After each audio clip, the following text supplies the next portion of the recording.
Hello, it's Daniel Mercurio, and I am so excited to be doing your family chart reading for Madison, Jason, and Libby.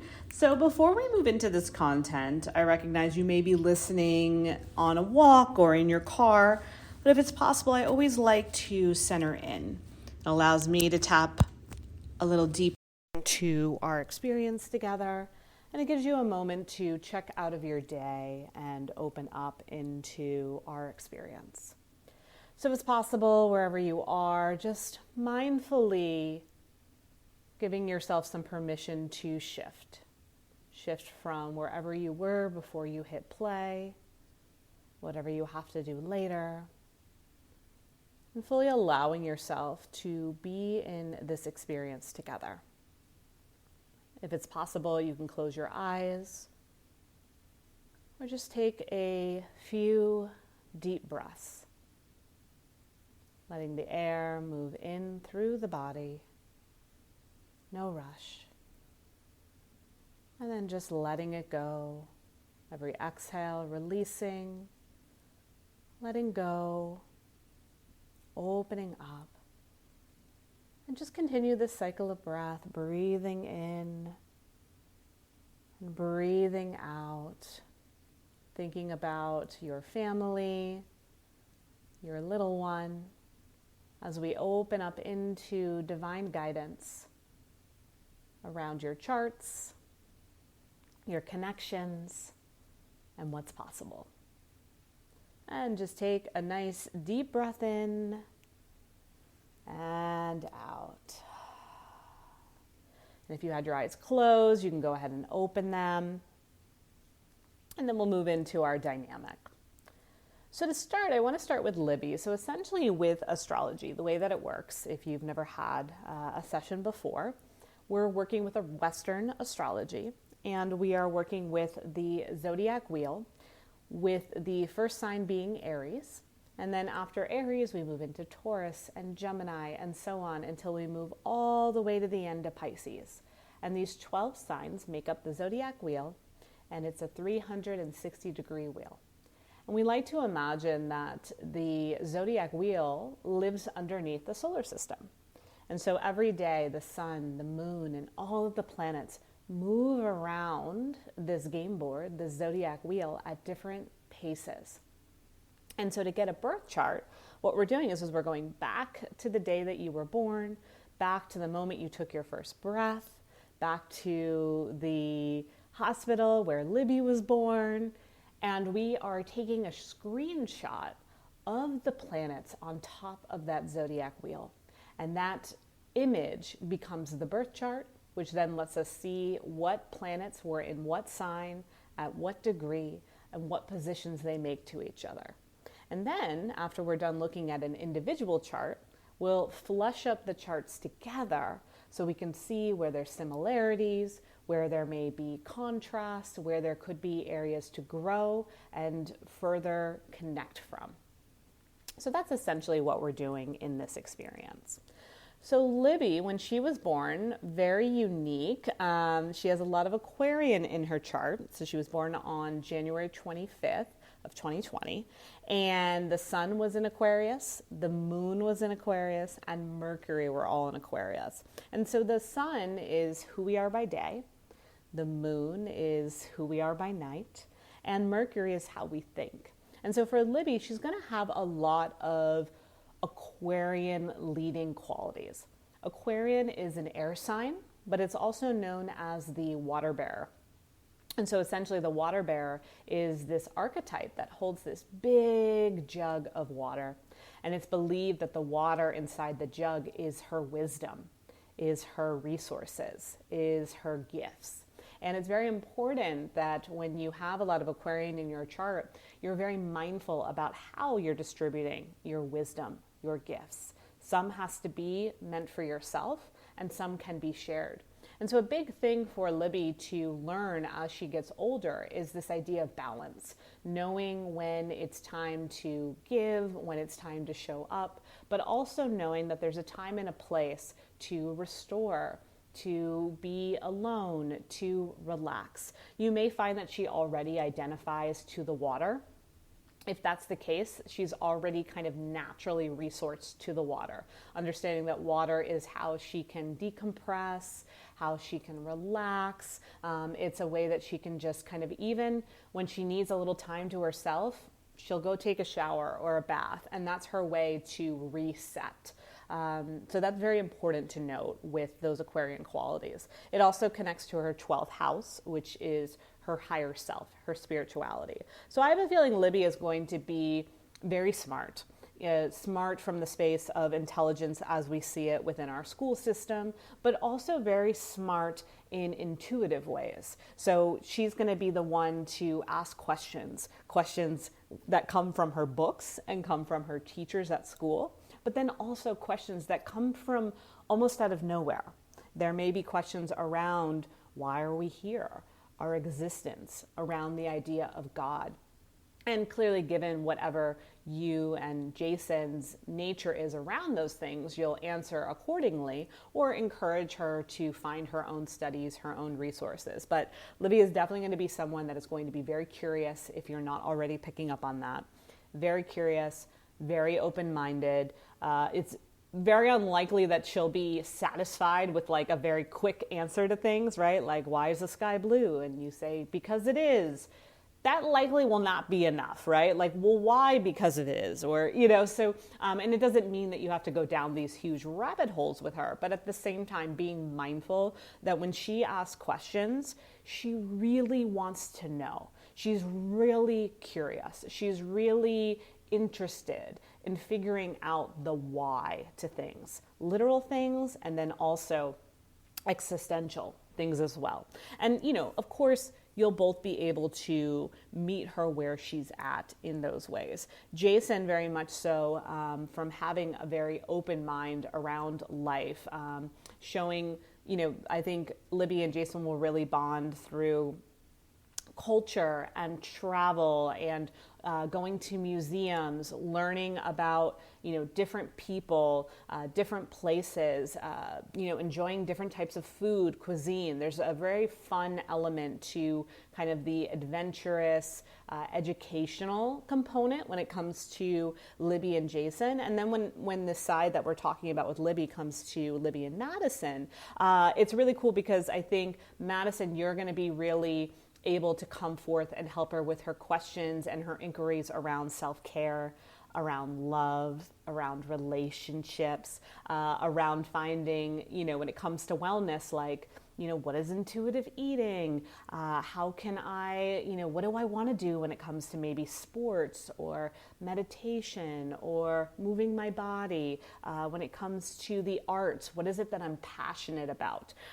What is it that, when she has problems with maybe her friends or social dynamics, which not saying that she's prone to, but that's life and growing up, she's going to go to mom, right? She's going to go to mom for the relationships, whether it's friendship or down the road, more of her relationships in dating and romance, also coming to mom when it comes to her body and self-care. So being really mindful when it comes to those things. And then Jason, you're going to definitely be the one to kind of be the guiding force when it comes to how she experiences the world, right? Adventure, travel, education, experiencing different scenarios. A lot of times when she has questions, maybe, it's like, oh, well, let's look into that a little bit more together, or let's see if we can go visit a place like that, right? Like, really being a little bit more active in our inquiries as opposed to it always just being kind of a verbal communication. It's like, okay, well, let's take your questions, let's take your curiosity, and let's go somewhere with it. Let's actually be in real time, be in action with it all. So those are the Aquarian components that are going to be really strong in her chart. Again, the sun is who you are by day, the more masculine qualities, moon, her emotions, how she sits with her heart, who she is behind closed doors, and then Mercury being of the mind. So then when we move into Venus, Venus is our planet of love, passion, creativity. It is our relationship planet as well. And so her Venus is in Pisces. So having her Venus in Pisces, once again, in similar ways, connects with the two of you in the same way her Aquarian does. Now, Madison, Libby's Venus connects to your 7th house, which is all about relationships. It also connects to your North Node in Pisces. So once again, she really is going to want to learn from you when it comes to relationships. She's going to watch you and Jason a lot. She can see how, and it's really interesting, she's very intuitive. A lot of it you're going to find is the inquiry piece, but you're also going to find that she picks up on things and observes things between people. She's going to be able to notice a lot of relational patterns, and she observes them to use that as intel for her own life. So she's very much going to be looking at your relationship to help her identify, what does it mean to be husband and wife? What does it mean to be mom and dad? What does it mean to be in a relationship together? And that's, again, the good aspects and the ones that may be more challenging. She's going to look to the two of you. And Madison, she's going to come to you when she has those questions, when something is weighing on her heart, when, things in relationships don't feel fully in alignment. She's going to come to you with those things.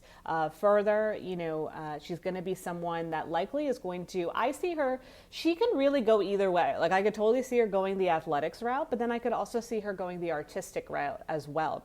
She may really lean into things like music and singing. I definitely see her on stage or being seen. Her rising sign is also Pisces, which is how do you make an impression on the world? So it could be through her artwork that's visible to others. It could be through her song. It could be through reciting poetry. There's a lot of creativity within her, and she likes to express either through pen to paper and then expressing that out, or it might be paintbrush to canvas or something of that nature. There's a feeling of how can I take what's inside of me, pick up some kind of tool, whether it be a paintbrush or a pen, and put that out into the world, using my voice, using canvas, using whatever materials might be to showcase what it is that I'm feeling. So I definitely would love for you to also encourage, she has an athletic spirit, so again, I think there will be that movement component, but I think to offset that, I think there's also going to be that strong artistic talent as well, which, Jason, I really want you to encourage her around as well, because I could totally see her, and this might feel like it's getting very down the road, but like in college, post-college, her doing something where she is infusing her career and arts together. And I feel like it's not going to just be like, I'm going to go to Nashville and be a singer. It's a little bit more grounded than that. I think she understands what's practical. She will want to have security in this life. So I don't see her just kind of being like, I'm going to run to Hollywood and be a star. There's more of a feeling of how can I take the arts and move it forward responsibly, whether that be through a nonprofit, whether it be through an art gallery, whether it be through, whatever kind of organizations are more curated, 20 years down the road. So I definitely see her being in a really interesting time, especially in around the time she's post college, and she may do masters. She may continue her studies. I see her maybe being done with education around 2044, 2045. And you might be thinking, oh my gosh, that feels so far away, but we're just looking at the stars and the way things are tracking. So around that time, I feel like there will be movement and momentum around how she can move her artistic gifts forward in a way that also combines her intellect and also combines the part of her that is going to be a little bit of an entrepreneur, definitely wanting to make money. Like, I don't see her as the starving artist. I feel like that doesn't resonate with her. So it's kind of like, what do I need to do to feel secure? How can I make money and be successful while also doing something that I love, something that really speaks to me, something that feels really true to my inner world, and bringing that out. There also could be the component of her being a teacher.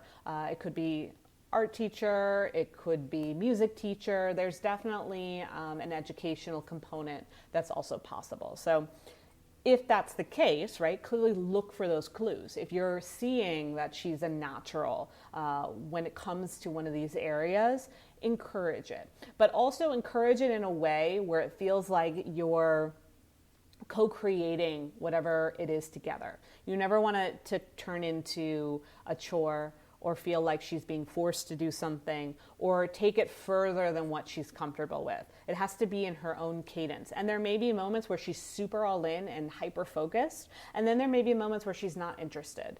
That's okay, right? Watch the cadence and the regularity, of course, but overall, there might be moments where it feels like she's a little hot and cold with it. That's okay. That's part of her exploring. That's kind of part of her experimenting, especially in her youth. And then more in adulthood, it won't be that fashion as much. But she's also going to want to explore a lot of things. Clearly, she needs to see things through. Right? So she's like, okay, I want to go to art camp this summer. And then she's like, in a month in, like, I'm over art camp. No. You got to finish art camp, right? But there's this feeling of, okay, you can do art camp for this summer. And then next summer you're going to do music camp or you're going to do swimming. Don't look at that as being erratic or being all over the place. It's just how she learns. She likes variety. She likes diversity. And again, it won't always be that way in her life, but growing up is going to be a little bit of an experiment.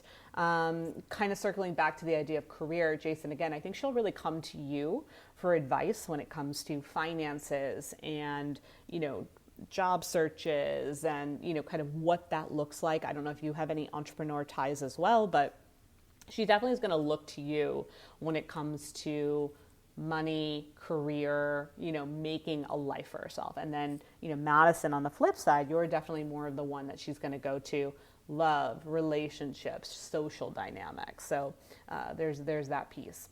Now, I touched on this a little bit. Her Mars is in Sagittarius. That's where that energy of kind of maybe hot and cold, or like, let's do this, now let's do this, now let's go over here, might come from. Mars is our planet of how we take action, how we move things forward, are the inertia that we have around it. And her having it in Sagittarius shows that she's going to be interested in a lot of different things, and that's exciting for her.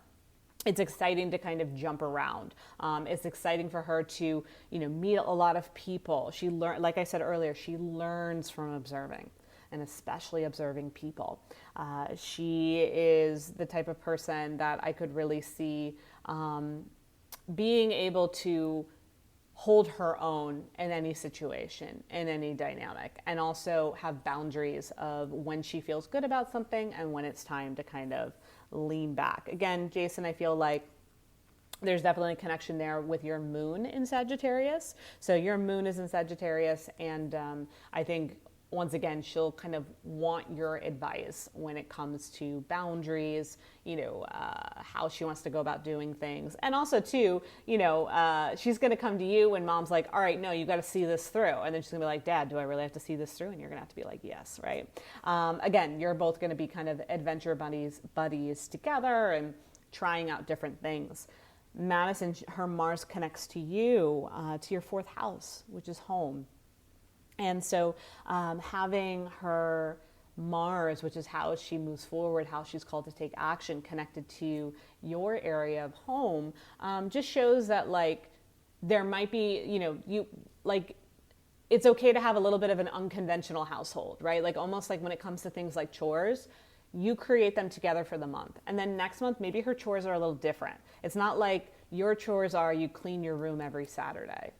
It might be this month, every Saturday you will vacuum. Then the next month, every Saturday you will water the plants, right?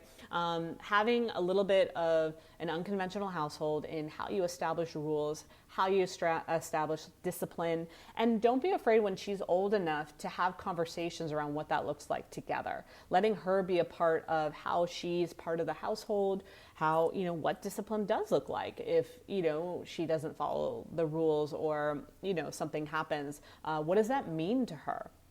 Again, you can't just say go to your room because that doesn't mean anything. Everything that you do, there has to be a why behind it. It has to be really intentional. So, let's say something happened, there was an incident at school, you both aren't happy about it. The best thing that you can do is talk to her, see her side, let her share. And then also at the same time, share around, why she got in trouble and what getting in trouble means and what, based on this, what needs to happen? Is there something that she needs to sacrifice because of it? Or is there, again, a discipline that makes sense for everybody. She wants to be involved because it makes her feel like she's heard and she's understood, and she's going to be more likely to participate in whatever maybe the grounding is per se, and less likely to do it again. So that's really important to note with that. Let me just take some water. Okay. So if we move into Jupiter, her Jupiter is in Capricorn. Jupiter is how we make money, how we expand, how we grow in this world. And so she has it in Capricorn, which Madison, she's going to identify with because you have your Sun and Mercury in Capricorn. It's also connected to your 5th house, which is all about passion and creativity. And so having her Jupiter in Capricorn, as well as her Saturn in Capricorn, having her Saturn in Capricorn, just like her Jupiter, that is going to also showcase. Saturn is the planet of rules, leadership, how you want to show up in the world. Having them together shows that, kind of like what I was saying before, when she's an adult, she's going to want to be creative, but she's still going to want structure. She's going to trust the process, but also have security. Having Jupiter and Saturn both in Capricorn in that way is what really solidifies that. She's really going to be someone that leans in on her community, someone that, is resourceful, someone that isn't going to just like drop things or be irresponsible with her money or work for that matter. Now, Jason, your Jupiter is also in Capricorn, and I believe that they might be conjunct. Yes, this is very cool. So when you were both born, Libby and Jason, Jupiter was in Capricorn at 12 degrees. So once again, I had said earlier, she's going to come to you for financial advice. She's going to want to know, the best ways to be resourceful, taxes, all of that kind of stuff. She wants to come to you because, if she wants to invest, if she's choosing to maybe take even a little bit of a risk on something, you're going to be that person that she's going to go to. And then on the flip side, Madison, when it comes to these things, she's definitely going to want to brainstorm with you more around the creation, the building stages of things. I definitely feel like she's going to be the type of person that likes to build things, create things, see things through. And how can you help with that as well? You both might be entrepreneurs, parents. If so, she's going to really identify with that. If not, kind of encourage more of that entrepreneurial mindset around how she wants to move things forward, whether she decides to be, self-employed or, she might work for a startup. I feel like what she's going to do is going to be a little bit more progressive. The only thing that I could see her doing that would be more like quote unquote solid is like working at a school, like being a teacher. But otherwise, she may more likely be nonprofit, art gallery, startup, things like that. And, even kind of starting her own thing. And so Madison, you're the brainstorming, encouraging, and then Jason, you're kind of like the financial piece of it all. So there's that. And then also, of course, Madison, like checking in on her when she is getting, if she does get hyper-focused on career, is she taking care of herself? Like, is she prioritizing? Is she making sure that there's balance? Is she, what does her relationships look like, socially and romantically? Always kind of having those check-ins with her in that way is important as well. Her North Node is in Cancer. Our North Node is all about, what we're here to do in this life, our purpose. And so having her North Node in Cancer, it's a water sign, it does show that she's someone that's going to be a little bit of a homebody, but then when she comes out of her shell, she has so much to give. She has so many gifts, so many different ways to express herself, so many different ways to come alive in the world, and trust that, as much as she gives, it's really important that she also receives. So her North Node in Cancer is connected to her 5th house, which is all about, I mentioned this before, creativity, her artistic side, love, all the things that make us feel alive, that make us feel like, yes, we're here for good reason. Jason, your rising sign is Cancer. So, she looks up to you and the way that she lives her life. She sees pieces of what you do, especially with career. She sees how you live your life with the career. She's seen how you built a foundation. She's seen how you've grown your own ways, and maybe not just in this current reality, but as she gets older, she will see that. So I want you to be mindful of that, right? And welcome her to ask questions. Openly share around what it is that you do and how you show up. She'll really, love and appreciate that. And then, Madison, she connects to you with the Cancer with your 11th house, which is all about, there's a friendship vibe. I think you and her will be good friends. I don't know if you're going to be the Gilmore Girls, but I think there's going to be, outside of mother and daughter, a friendship and a bond and a closeness and an ability to confide in you. She really trusts you. And so building that, right? And knowing when to give her space to go out and do things and try them out. And then also knowing when to, reel it back and trust the process of what's unfolding. That piece is also really important. So there's a closeness there. So that's her North Node. So those were some pieces to note around who she is and how she's showing up, what she needs in her upbringing, and also what it looks like, down the road when it comes to her adulthood. I definitely see her wanting partnership and family. It may be a little bit progressed. It may not be what, happens in her 20s. Hold space for that. I think for her, it's going to be education and career first. And then once she really is in her groove and she has more space to dedicate to a relationship, to a family, she's going to really want that. So don't feel discouraged if you notice that that's not really what she's super invested in her early adulthood, because I have a feeling that, once she gets into her 30s, that's going to be more important. And it's because she has the space and she feels secure and she feels ready for it. It's part of who she is. She definitely came here to accomplish a lot. And the first things she wants to accomplish are more with her gifts and more with her career and more with even her finances, so that then she can really enjoy the partnership and family experience that follows from there. So that's something that, we want to note as well. Likely, she'll have like a unique sense of style, may not want to do what everybody else is doing, yet at the same time loves having friends, right? So she's going to be very social, have a lot of friends, but within that, she's not going to necessarily conform. She's not going to always be the one that's like, whatever the latest sneaker is, she may not need that sneaker. She might be like, I like that sneaker over there, or like this one works better, or whatever it may be, or I want it, everyone's doing it in red, I want it in yellow. So there might always kind of be a little bit of fits in with everybody, but then also kind of has her own unique way of showing up. Even letting her like pick out her clothes, and they might be a little bit wonky when she does, but just kind of going with it within reason, of course, right? It gives her a sense, not just a sense of style, but a sense of identity. She identifies with being unique, because when she's unique, it means that she's exploring, she's satisfying her internal inquiry, she's being curious, she's doing what feels good for her. Also, I imagine very pleasant, very much, again, lots of friends, but also, a little bit introverted at times, probably isn't going to be the class clown, probably isn't going to be the one, that's being loud and disruptive. There's a soft side to her, but also a very bright, bubbly, social one, and she kind of knows how to adapt to her surroundings based on that.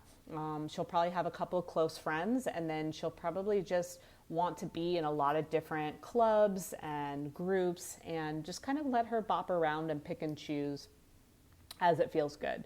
Again, when it comes to her questions, have discussions, do things in person. If she wants to know more about bugs, go take a hike and see if you can find some bugs or birds or whatever it may be, right? Or, pull out the computer or whatever it may be. She's probably going to be very, very attuned to the computer, iPhone, technology, whatever it may be. She's likely a natural to it if you haven't noticed already. Of course, have boundaries and give her space to think for herself. But that's going to be something that also is going to be likely very intuitive for her. When it comes to you, Madison and Jason together as parents, you definitely both connect from the space of Jason. His moon is in Madison's fourth house. Moon is the feminine. Who are we behind closed doors? What are we doing at night? Who are the close people in our life? Who do we open up our heart to? And Madison having Sagittarius in your fourth house is like, hey, like, you're my home. You're my family. You're my safe space. And so there's definitely kind of an attraction from that space. Madison, sometimes you might want a little bit more grounding, a little bit more structure, things a little bit more planned or mapped out. Whereas Jason, sometimes you might feel like, well, let's just go with the flow. Let's just do this and then see what happens from there. So just be mindful of that together, because again, Libby's going to pick up on that. She watches you both. She witnesses you both and how you interact. And so if she sees that you both have different styles, you want to showcase how that's a great thing. That, Madison, you are the grounded one. You do kind of have everything in order and everything lined up. And, there is a system for everything. And then she gets to see that on the flip side, Jason kind of does things a little bit more openly. And, while there is a need to have a foundation, it's okay to not have everything planned out. So how can you showcase that in a way that, works for the family unit and the family dynamic? I think the three of you will enjoy food together. I think that's another activity that you can all enjoy together. Food, making things, crafts, around the holidays, creating traditions together is going to be really important. Having things that are seasonal is also really important, because she'll remember those things and identify with them and enjoy them and want to, they'll be part of her memories. Cooking together, creating holiday traditions, going on trips together. So there's that piece that bonds you all together. And then also, let it be fun and silly at times, but also deep and soulful. I'm not sure what your relationship with maybe religion is, but instilling some sort of spirituality in Libby's path would be really great, whether it be going to kids yoga, a little bit of meditation, if there's any books or resources that you identify with, music. I would love to see you share that with her as well, because that's going to be something that she's going to want. She already naturally feels very connected to the world and the universe, and so anything that can help bridge that gap and show like, hey, I see you. We see you in this, and we want to gift you this, or we want, things to go this way is really important. So I like that dynamic for you both as well. So again, I think, Madison and Jason just continuing to work together as a unit, have grace for each other in moments where maybe there's a little bit of friction or maybe not seeing eye to eye on things. Remembering that I think what's really great for your relationship grows because of Libby. I feel like Libby is this really cool connector in strengthening the bond that both of you have, and remembering the fun and the ease and the spontaneity, yet also the cohesive foundational nature of the life that you're building together as well. So that's also a big piece. So I hope that this gave you more insight into Libby, more insight into your dynamic together. If you have any follow-up questions, please let me know. Keep me posted on the journey. If anything clicked or landed, just give me a reply, and I'm happy to respond more from that space. And thank you so much for allowing me into your world in this way.